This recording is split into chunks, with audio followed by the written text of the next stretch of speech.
Assalamualaikum warahmatullahi wabarakatuh.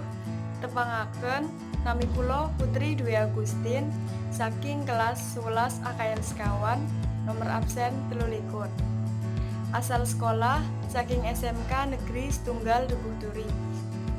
Asmaning guru mapel basa Jawi inggih menika Bapak Edi Setiono. Wonten ngriki kula badhe nampilaken pariwara kanthi tema COVID-19.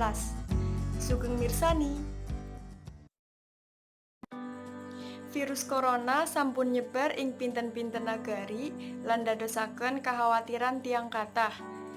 Ing wekdal menika, physical distancing dipun anjuraken dipun tindakaken dening masyarakat kangge nyegah lan ngirangi penularan virus COVID-19.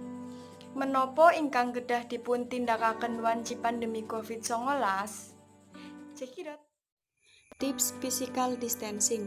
Kaping setunggal gadah kesadaran bab bebaya ingkang badhe dipuntimbulaken.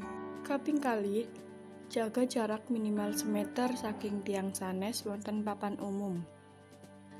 Kaping 3 tetep wonten ing griya. Kaping sekawan hubungi sederek-sederek namung nglangkungi HP. Kaping gangsal wicik ngangge sabun lan toya mili kaliyan teratur.